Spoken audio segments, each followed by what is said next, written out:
விந்தன் கோட்டையில் இருக்கக்கூடிய ஒரு நடுகல்ல இருக்கும். நடுகல் அப்படின்றது வந்து போரில் சென்று வீர மரணம் அடைந்த வீரர்களை வந்து பெருமைப்படுத்தும் விதத்தில் வைக்கப்படுறது தான் இந்த நடுகல் சொல்லுவாங்க. இந்த நடுகல்ல ஒரே இதில் கிழக்கிலும் சரி மேற்கில் ஒரு போர் வீரனுடைய சிலை வந்து சில போர் வீரனை வந்து அழகாக செதுக்கி வச்சுருக்காங்க. அவன் வந்து போருக்கு போகிறதுக்காக ஆடைகளை உடுத்தி போர் கவசங்கள் மாட்டி அந்த வாள் எடுத்துகிட்டு போருக்கு போகிற வகையில் இருக்கும்படி இந்த நடுகல்ல கிழக்கிலையும் மேற்கிலையும் ஒரு போர் வீரனுடைய சிற்பம் வந்து செதுக்கப்பட்டிருக்கிறது. இது வந்து ஒரு புடைப்பு சிற்பமாக இந்த நடுகல்ல வந்து இருக்குது. விந்தன் கோட்டையில் இருக்கக்கூடிய ஒரு நடுகல் இது. இது வந்து விந்தன் கோட்டையில் இருக்கக்கூடிய ஒரு நடுகல்ல கிழக்கும் மேற்கிலும் ஒரு புடைப்பு சிற்பம், போர் வீரனுடைய சிறப்பை குறிக்கும் ஒரு புடைப்பு சிற்பம். இங்கேருந்து தான் வந்து விந்தன் கோட்டை வந்து ஆரம்பமாகுது. அதை நம்ம விந்தன் கோட்டை சிறப்பு அதுடைய எல்லாத்தையுமே நம்ம இப்போது பார்க்கலாம்.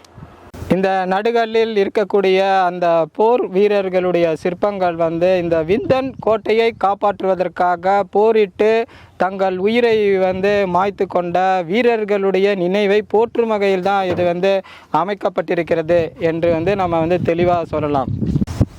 பாண்டிய மன்னர்களுக்கு வந்து மெய்க்காவலர்களாக பல பேரை வச்சுருந்தாங்க. அதில் வந்து என்னென்னா அவர்களுக்காக உயிரை கொடுக்கக்கூடியவர்களாக இருந்தாங்க. அவங்களுக்கு நம்பிக்கைக்கு உரியவர்களாக இருந்தார்கள். அவங்க வந்து என்னன்னு சொல்லுவாங்க அப்படின்னா தென்னவன் ஆபத்து உதவிகள் அப்படின்னு சொல்கிறக்கூடிய போர் வீரர்கள் வந்து பாண்டியர்களுடைய துணைக்கு இருந்தாங்க. அவங்களுடைய மெய்க்காவலர்களாக இருந்தாங்க, போர் வீரர்களாக இருந்தாங்க, நம்பிக்கைக்கு உரியவர்களாக இருந்தார்கள். அத்தகைய சிறப்பு வாய்ந்தவர்களை வந்து பெருமைப்படுத்தும் விதத்தில் தான் இந்த நடுகல்ல வந்து வச்சுருக்காங்க. கிழக்கில் ஒரு புடைப்பு சிற்பம், மேற்கில் வந்து ஒரு புடைப்பு சிற்பம், கிழக்கில் ஒரு போர் வீரன், மேற்கு திசையில் ஒரு போர் வீரன், கிழக்கு பக்கத்துலேயும் மேற்கு பக்கத்துலேயும் போருக்கு செல்லும் வகையில் வந்து கைகளில் வாள், போர் கவசங்கள் ஆகியவற்றை அணிந்து போருக்கு செல்லும் வகையில் வந்து இருக்கக்கூடிய ஒரு நடுகல். இது வந்து சிறப்பு வாய்ந்த பாண்டியர்களுடைய மெய்க்காவலர்களை பெருமைப்படுத்தும் விதத்திலும் தென்னவன் ஆபத்துதவிகளுடைய சிறப்பை போற்றும் விதத்திலும் இந்த நடுகல் இங்கே நட்டப்பட்டிருக்கிறது. இது விந்தன் கோட்டையில் இருக்கக்கூடிய விந்தன் கோட்டை ஆரம்பமாகும் இடத்தில் இருக்கக்கூடிய ஒரு நடுகல் என்பதை வந்து இப்போ நம்ம தெரிஞ்சுக்கிறோம்.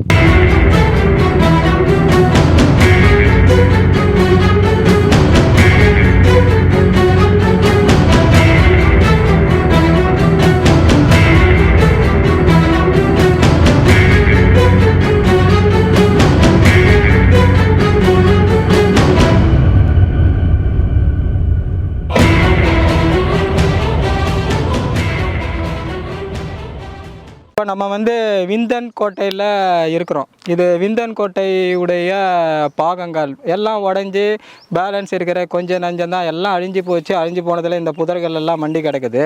இந்த விந்தன் கோட்டை எங்கே இருக்குதுன்னா தென்காசி மாவட்டம் சுந்தரபாண்டியபுரத்துலேருந்து 1 கிலோமீட்டர் தொலைவில் இந்த விந்தன் கோட்டை வந்து இருக்குது. இதை தென்காசியை வந்து ஆண்ட பாண்டியர்கள் வந்து தென்காசி பாண்டியர்கள் அப்படின்னு வந்து சொல்கிறாங்க. அந்த தென்காசி பாண்டியர்களில் வந்து சிறந்தவராக கருதப்படுறது வந்து சடையவர்மன் பராக்கிரம பாண்டியன். அந்த சடையவர்மன் பராக்கிரம பாண்டியனுக்கு வந்து பல்வேறு சிறப்பு பெயர்கள் இருக்குது. அதில் ஒரு பெயர் தான் விந்தன். அதனால் அவர் கட்டிய கோட்டைன்றனால இதை வந்து விந்தன் கோட்டை அப்படின்னு வந்து சொல்கிறாங்க. இந்த விந்தன் கோட்டை கிபி 15ஆம் நூற்றாண்டில் வந்து கட்டப்பட்டது. 60 ஏக்கர் நிலப்பரப்பில் இந்த கோட்டை கட்டப்பட்டது அப்படின்னு வந்து சொல்கிறாங்க. இந்த கோட்டை வந்து மண்ணால் கட்டப்பட்டது. இது மண்ணால் கட்டப்பட்டதாக இருந்தாலும் போர் காலங்களில் வந்து எதிரிகளிடமிருந்து இந்த கோட்டையை பாதுகாக்க வேண்டும் என்பதற்காக இந்த கோட்டையை சுற்றி வந்து என்ன பண்ணாங்க, ஆழமாக தோண்டி அதில் வந்து குளங்கள் வெட்டி அதை தண்ணீரை வந்து நிரப்பி வச்சிட்டாங்க.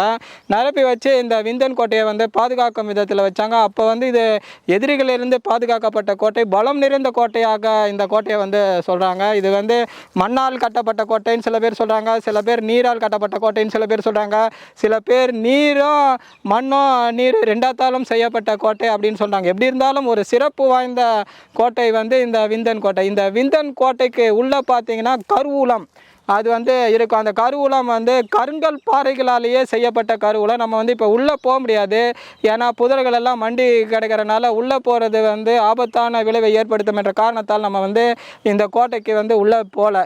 கருவூலம் இருக்குது. இது தவிர்த்து ராணிகள் குளிப்பதற்கான கிணறுகள்லாம் நிறையா இருக்குது. அதில் சில கிணறுகள் தான் நம்ம இப்போ வந்து பார்த்தோம். அதை தவிர்த்து நம்ம பார்த்தோம் அப்படின்னா இங்கே வந்து கோயில் இந்த இதை சுற்றி ஒரு கோயில் இருக்குது. அதை பேர் வந்து வரதராஜ பெருமாள் கோயில்னு சொல்கிறாங்க. இப்போ அதுக்கு வேறு பேர்கள்லாம் இருக்குது. இதில் வந்து அரிகேசரி பராக்கிரம பாண்டியன் குலசேகர பாண்டியன்களுடைய கல்வெட்டு அந்த கோயிலில் வந்து இருக்குது. இதை தவிர்த்து இந்த விந்தன் கோட்டையில் பார்த்தோன்னா கிழக்கில் ஒரு வாசல், மேற்கில் ஒரு வாசல் அப்படின்னு 2 வாசல்கள் வந்து இருக்குது. கிழக்கு வாசலில் வந்து ஒரு பாதுகாவலர், அதே மாதிரி மேற்கில் வாசல் வந்து ஒரு பாதுகாவலர் வந்து இருக்கார். கிழக்கு வாசலில் இருக்கக்கூடிய பாதுகாவலர் வந்து கோட்டை மாடன், மேற்கு வாசலில் இருக்கக்கூடிய இவர் வந்து சங்கிலி மாடன் அப்படின்னு வந்து சொல்கிறாங்க. ஏற்கனவே நம்ம வந்து இந்த கோட்டையில் ஒரு நடுகள் பார்த்தோம். அந்த நடுகளில் வந்து கிழக்கில் ஒரு போர் வீரர், மேற்கில் ஒரு போர் வீரர் என்று 2 போர் வீரர்கள் அந்த இடத்துல வந்து இருக்கிறாங்க. இந்த இடத்துல இன்னொரு நிறைய சிறப்புகள் என்ன அப்படின்னு பார்த்தோம் அப்படின்னா, சாம்பூர் வடகரையும் அதே மாதிரி விந்தன் கோட்டையும் இருக்கக்கூடிய 2 ஊரையும் விந்தனூர் அப்படின்னு வந்து இலக்கியங்களில் வந்து அதை சுட்டி காட்டுறாங்க. அதனால் சாம்பூர் வடகரையும் விந்தன் கோட்டையும் விந்தனூர் என்ற ஒரு பொது பெயரால் வந்து இதை வந்து சுட்டி காட்டுறாங்க. ஸோ இவ்வளவு சிறப்பு வாய்ந்த இந்த விந்தன் கோட்டை வந்து காலத்தால் வந்து அழிந்து போய் எஞ்சிய எச்சங்கள் என்று சொல்லப்படக்கூடிய சிதிலமடைந்த சேதாரமடைந்த பகுதிகள் மட்டும் இருக்குது. இது முழுமையாக பராமரிக்கப்படாத காரணத்தாலும் வரலாற்று சின்னத்தை வந்து நம்ம அப்படியே விட்டுவிட்ட காரணத்தாலும் புதர்களும் செடிகளும் மறைஞ்சு நம்மளுடைய வரலாற்று சின்னம் இது மாதிரியான ஒரு நிலையில் இருக்கிறத வந்து மனசில் வச்சுப்போம். இனியாவது நம்ம இந்த வரலாற்று சின்னத்தை பாதுகாத்து விந்தன் கோட்டையை வந்து நல்ல நிலையில் இந்த புதர்கள்லாம் எடுத்து மக்கள் பார்க்கும் விதத்தில் செய்ய வேண்டும். அப்போ தான் நம்மளுடைய முன்னோர்களுடைய சிறப்புகள் ஒரு மண்ணாலும் நீராலும் எப்படி இவ்வளவு அற்புதமான கோட்டையை கட்டினார்கள் என்பதை வந்து நம்ம தெரிஞ்சுக்க முடியும். ஸோ எல்லாருமே மனசில் வச்சு நம்மளால் வந்து ஒரு புதிய வரலாற்று சின்னத்தை வந்து உருவாக்க முடியாது. நம்மளால் உருவாக்கக்கூடிய சக்தி என்ன கிடையாது. நமக்கு அறிவுன்றதை நமக்கு வந்து கிடையாது. அதை நம்ம வந்து ஒத்துக்கணும். நம்ம முன்னோர்கள் அறிவு திறன் மிக்கதாக இருந்தார்கள், சிறந்தவர்களாக இருந்தார்கள், கலை கட்டிடக்கலத்தில் உயர்ந்தவராக இருந்தார்கள். அவர்கள் கட்டி வைத்த சின்னங்களையாவது நம்ம வந்து பாதுகாப்போம் அப்படின்னு வந்து நான் கேட்டுக்கிறேன்.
விந்தன் கோட்டை பார்த்தோம். இதுதான் வந்து விந்தன் கோட்டை. எப்போவுமே ஒரு கோட்டை இருந்ததுன்னா அது பக்கத்தில் வந்து ஒரு கோயில் அப்படின்ற ஒன்று வந்து இருக்கும். இது வந்து விந்தன் கோட்டைக்கு அருகில் இருக்கக்கூடிய கோயில். முன்னாடி வந்து வரதராஜ பெருமாள் சொன்னாங்க, இப்போ சுந்தரராஜ பெருமாள் அப்படின்னு சொல்லி இந்த கோயில் வந்து சொல்கிறாங்க.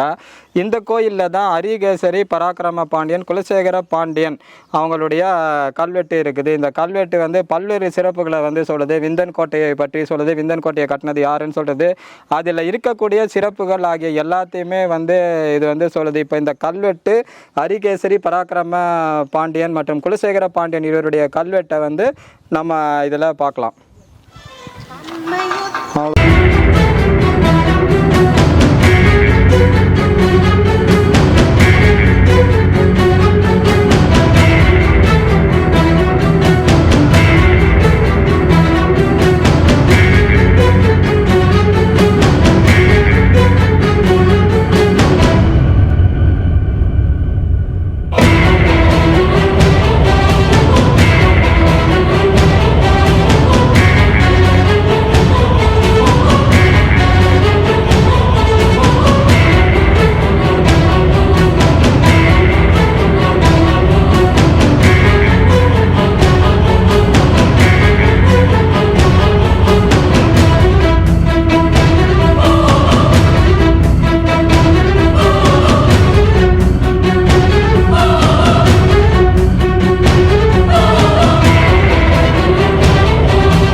விந்தன் கோட்டையில் இருக்கக்கூடிய கிராமத்து மக்களுக்கு கூட நம்ம வந்து இருக்கிறோம். இந்த சுந்தரராஜ பெருமாள் கோயிலில் இவங்களை வந்து சந்தித்ததில் எங்களுக்கு ரொம்ப மகிழ்ச்சி. இந்த விந்தன் கோட்டையை பற்றியும் அதன் சிறப்புகள் பற்றியும் ஐயா மகேந்திரன் அவர்கள் வந்து நமக்கு சில விஷயங்கள் வந்து சொல்லுவார். அதை நம்ம இப்போ கேட்டு தெரிஞ்சுக்கலாம். ஐயா சொல்லுங்கள்.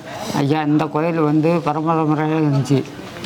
சரி. அடுத்தாப்புல வந்து என்ன கேட்டீங்கன்னா, மேற்கு வந்து இது வந்து சமாதி, அடுத்தாப்புல இங்கிட்டு வந்து தொழுவு, அடுத்தாப்புல இதில் வந்து ஒரு இது ஏற்குழி மாதிரி இருந்துச்சு.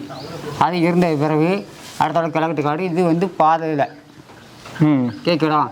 இதை வந்து ஐயவர் அவங்க வந்து பார்த்துக்கிட்டாங்க. அதுக்கு அடுத்து வெளில விட்டாங்க. விட்ட பிறகு இப்போ வந்து வாரம் வந்து ஒரு ஆள் வந்து பூஜை பண்ணிக்கிட்டு இருக்காரு. கேட்குறா, அதுதான் பண்ணி இப்போ ரெடி பண்ணியிருக்காங்க. இந்த வயக்காடு இந்த கோயிலுக்கு வந்து பராமரிப்பு எதுவும் கிடையாது. அதை வந்து பராமரிக்க வந்து எல்லாரும் சேர்ந்து பராமரிக்கணும். ஓ சரி சரி. இப்போ இந்த கோயிலை பற்றி சொன்னீங்க, இந்த விந்தன் கோட்டையை பற்றி கொஞ்சம் சொல்லுங்களேன். விந்தன் கோட்டையில் வந்து இந்த கோயிலுக்கு வந்து 3 தெய்வம் காவல் தெய்வம். சரி. பெருமாளுக்கு வந்து மேற்கு கொடமடம்னு ஒன்று, அடுத்த நடுக்கொடமடம் ஒன்று, அடுத்தாப்புல கடைசாரி கொடமடம்னு ஒன்று. இந்த 3 தெய்வம் தான் இந்த இதுக்கு வந்து காவல். இந்த கோட்டைக்கு இந்த கோட்டை வந்து மண் கோட்டை. சரி. அதுக்காண்டி இதெல்லாம் கிடையாது, மண் கோட்டை இது. சரி. இந்த கோட்டையில நிறைய கிணறுகள் இருக்கு, அகழிகள் இருக்கு, கருவூலங்கள் இருக்குன்னு சொல்றாங்கல்ல, அதெல்லாம் என்னென்ன? அது இருக்கு. அடுத்தாப்புல இந்த இதில் ஒன்று இருக்கு, அதில் ஒன்று இருக்கு, அங்கிட்டு இருக்கு. அடுத்தாப்புல அந்த இதில் கிழக்கு இருக்குலாம், அதில் தான் வந்து நம்ம புதக்குழி மணிக்கு ஒரு கொழி வந்து காத்தாடி போட்டாங்க. சரி. அப்போ வந்து விழுந்தது, அந்த காத்தாடி வண்டி வந்து விழுந்தது. ஓ, அப்போ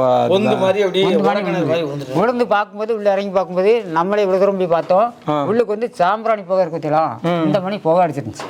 ஓ சரி. இப்போ அதில் போக முடியலையா? ஆனால் கருவூலங்கள் இருக்குன்னு சொல்கிறாங்க, இருக்கிறதெல்லாம் உண்மையா? அந்த கருங்கல்ல கட்டப்பட்ட கருவூலங்கள் உள்ளே இருக்குது, கோட்டைக்குள்ளே இருக்குன்றாங்களா? இருக்குங்கயா, இருக்குங்க. அது வந்து யாருக்கு ஒன்றுமே பார்க்க முடியாதுயா. அப்படியா? ஏன்னா பார்க்கக்கூடிய வாய்ப்பு எதுவும் கிடையாது. நீங்கள் பார்த்துருக்கீங்களா அது? இல்லை இல்லை. சரி. இது தனி கிணறுகள், அந்த காலத்து அரசிகள்லாம் குளிச்ச கிணறுகள்லாம் இருக்குன்றாங்க. நாங்கள் ஒரு சில கிணறுகள் பார்த்தோம். இதை தவிர்த்து வேறு கிணறுகள் ஏதாவது இருக்காங்க? இல்லை இல்லை, உள்ள இல்லை, எல்லாமே இருந்திருக்கு, எல்லாமே மங்கி போச்சு. ஓ, எல்லாம் இருந்தது. இந்த சிலை வந்து இருந்தே இந்த இடத்துல இருந்திருக்கு. சரி. அதே தான் தூக்கி உள்ள வச்சிருக்காங்க. இன்னொன்று வந்து சொல்றாங்க, இங்க இருந்து விந்தன் கோட்டையில இருந்து நம்ம தென்காசி காசி விஸ்வநாதர் கோயிலுக்கு ஒரு சுரங்கப்பாதை அதை யாரும் பார்த்தது கிடையாது. அந்த இடிஞ்சா ஒரு பாதை வந்து அதை வேணா இடத்துல காட்டுறேன். சரி. காத்தாடி வந்து விழும்போது வந்து விழுந்துச்சு. சரி. அந்த இடம் வந்து இன்னும் இருக்குதுல, நேர் கிழக்கு இருக்கு. அது நம்ம சுரங்கப்பாதை பார்க்கலாம்.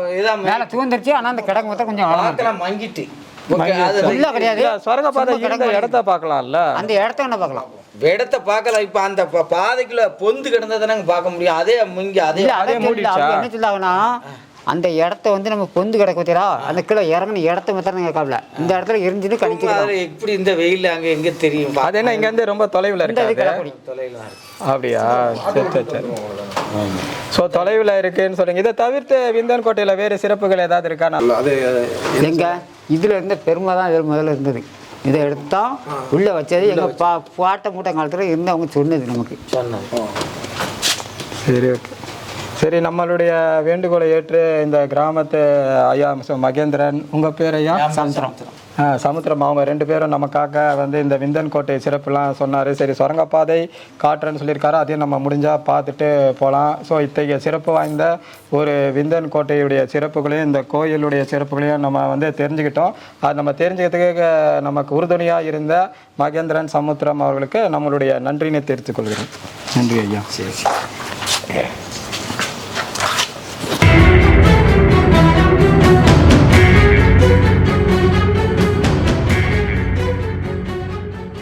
விந்தன் கோட்டையில் இருக்கக்கூடிய சுரங்கப்பாதையில் இருக்கும். இந்த சுரங்கப்பாதை வந்து மூடப்பட்ட நிலையில் இருக்குது. இந்த சுரங்கப்பாதை விந்தன் கோட்டையிலிருந்து தென்காசி காசி விஸ்வநாதர் கோயிலுக்கு போகக்கூடிய சுரங்கப்பாதை ஒன்று பண்ணியிருக்காங்க அப்படின்னு வந்து சொல்கிறாங்க.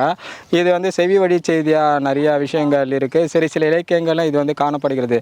அதனால் விந்தன் கோட்டையில் இருக்கக்கூடிய அந்த சுரங்கப்பாதையை பார்த்தா, அந்த சுரங்கப்பாதை வந்து மூடப்பட்ட நிலையில் இருக்குது. இயற்கை பேரிடர்னால் இது வந்து மறைக்கப்பட்ட நிலையில் இருக்கிற காரணத்தால் சுரங்கப்பாதை இங்கே தான் இருக்குது. இது விந்தன் கோட்டையில் இருந்து தென்காசியில் இருக்கக்கூடிய காசி விஸ்வநாதர் கோயிலில் வந்து இணைக்கக்கூடிய ஒரு சுரங்கப்பாதையாக இந்த சுரங்கப்பாதை இருக்கிறதுன்றதை நம்ம தெரிஞ்சுக்கலாம்.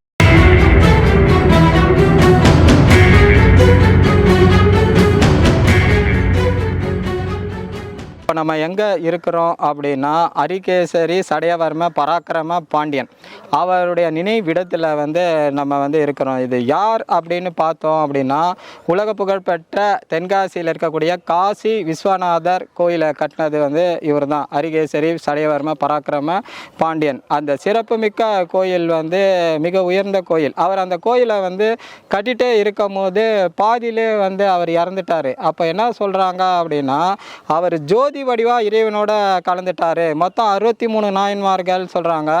இவர் அந்த கோயிலோட இரண்டரை கலந்து ஜோதி வயமாக மாறி காரணத்தால் இவரை வந்து என்னன்னா 64வது நாயன்மார் அப்படின்னு வந்து சொல்கிறாங்க.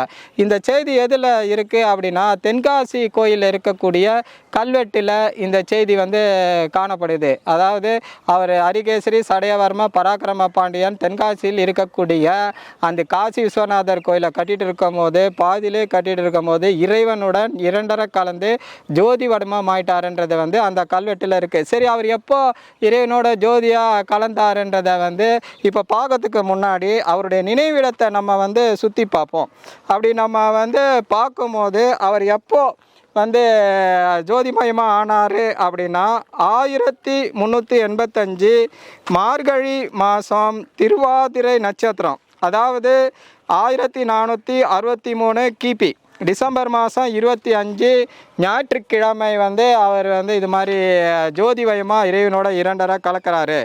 அதை சம்மந்தப்பட்ட கல்வெட்டு வந்து தென்காசியில் இருக்குது. அந்த கல்வெட்டில் என்ன பொறிக்கப்பட்டிருக்குதுன்னா இப்போ நம்ம சொன்ன செய்தி தான் அதில் வந்து பறிக்கப்பட்டிருக்கு. அதில் என்ன பொறிக்கப்பட்டிருக்குன்னா மென்காசை மாமலரென்ன மெய்யோர்க்கும் விரிஞ்சனுக்கும் வன்காசு தீர்ந்திடும் விச்சுவநாதன் மகிழ்ந்திருக்க பொன்காசை மெய்யென்று தெடிப்பகைக்கு மிப்பூதலத்து தென்காசி பெருமாள் பராக்கிரம தென்னாலென்ன காத்த முன்னூற்றுடனாயிரத் தென்பத்தஞ்சிற் சீராறு மார்கழி திரை நாளில் சிறிதும் குற்றம் வராத பூரணை தண்ணீர் பராக்கிரம மாறனென கையிலாயந்தான் கண்டனென கொதற்ற 10 மூவர் தங் கூட்டத்திலோ தீதற்ற வெள்ளிச்சலம்பகத்தோ செம்பொனலத்தோ வெதத்திலோ சிவலோகத்திலோ விஸ்வநாதர் இரு பாதத்திலோ சென்று புக்கான் பராக்கிரம பாண்டியனே அப்படின்னு வந்து அந்த கல்வெட்டில் வந்து சொல்கிறாங்க. என்ன சொல்லியிருக்காங்க அப்படின்னா அவர் எந்த நாளில் வந்து இறைவனடி சேர்ந்தார், இறைவனுடன் இரண்டரை கலந்து ஜோதிமயமாக ஆனார்ன்றதை வந்து அந்த கல்வெட்டில் வந்து அழகாக குறிச்சிருக்காங்க. அந்த கல்வெட்டில் என்ன சொல்லியிருக்காங்கன்னு தான் இப்போ நம்ம பார்த்தோம். ஸோ இது வந்து அரிகேசரி சடையவர்ம பராக்கிரம பாண்டியனுடைய நினைவிடத்தில் அவரை பற்றி நம்ம தெரிஞ்சுக்கொண்ட சில விஷயங்கள்.